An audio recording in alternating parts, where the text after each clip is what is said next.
সাংবাদিক বন্ধুগণ, আমরা আজকে এখানে একটা বিশেষ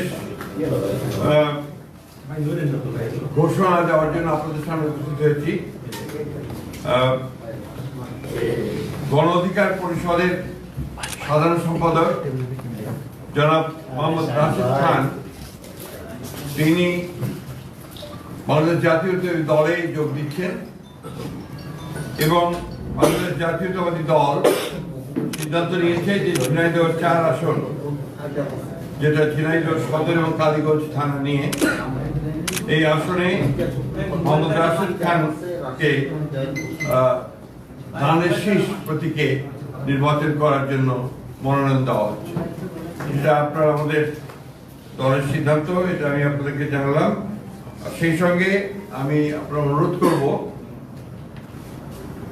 এই ঝিনাইদহ ও কালীগঞ্জ, ঝিনাইদহ সদর কালীগঞ্জ অর্থাৎ ঝিনাইদহ 4 আসনে বিএনপি সকল নেতাকর্মীকে মোহাম্মদ রাশেদ খানের সঙ্গে কাজ করার জন্য এবং তাকে বিজয়ী করার জন্য সর্বশক্তি দিয়ে কাজ করার জন্য। আসসালামু আলাইকুম। বাংলাদেশ জাতীয়তাবাদী দল বিএনপির সংগ্রামী মহাসচিব, তাকে অসংখ্য ধন্যবাদ। আমি মোহাম্মদ রাশেদ খান 2018 সালের কোটা সংস্কার আন্দোলন থেকে আপনাদের সাথেই ছিলাম। কিভাবে রাজপথে সংগ্রাম করেছি আপনারা সবাই জানেন, সাংবাদিক ভাইয়েরা। বিশেষ করে জুলাই গণঅভ্যুত্থানের সময় আমার পাশে বিএনপির স্থায়ী কমিটির সদস্য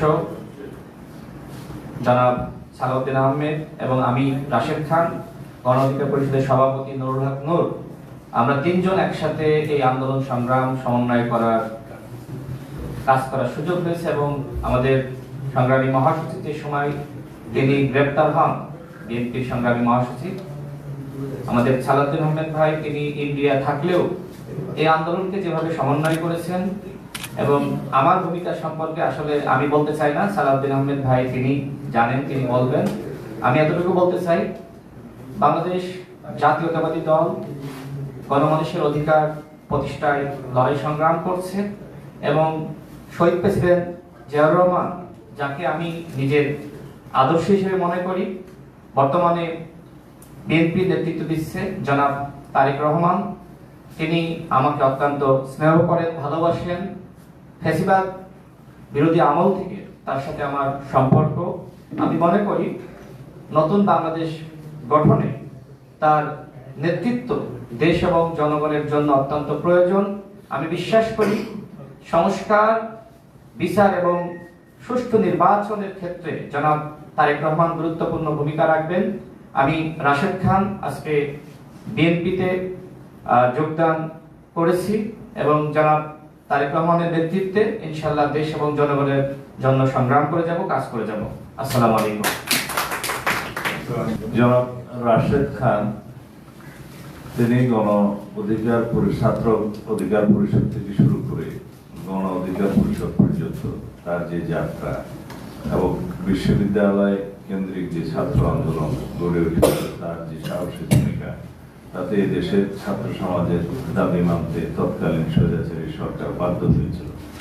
সেই ভূমিকায় রাশেদ খানের নাম আমাদের ইতিহাসে উজ্জ্বল থাকবে। গণ অধিকার পরিষদের সভাপতি নুরুল হক নূর এবং রাশেদ খান বিগত 24-এর ছাত্র গণ অভ্যুত্থানে যে সাহসী ভূমিকা রেখেছে তা আমি জানি, তার মুখেও শুনেছেন, এবং তারা জীবন বাজি রেখে অনেক পদক্ষেপ নিয়েছিল ফ্যাসিবাদ বিরোধী গণতান্ত্রিক আন্দোলন ফ্যাসিবাদকে হটানোর জন্য।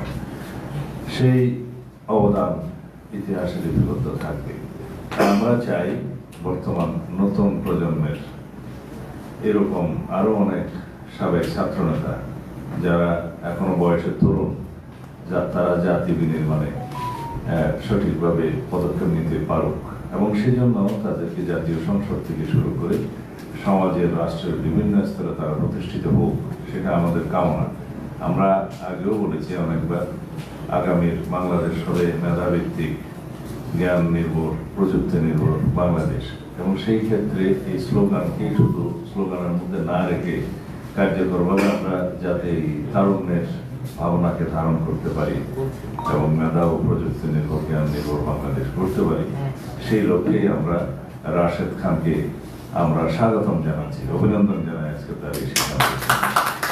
আশা করি রাশেদ খান জনসমর্থন নিয়ে জাতীয় সংসদে প্রতিনিধিত্ব করতে পারবেন ইনশাআল্লাহ। তো সেই ক্ষেত্রে তার ভূমিকা আগামী বাংলাদেশে সর্বক্ষেত্রে ব্যাপকভাবে অবদান রাখতে পারবে বলে আমার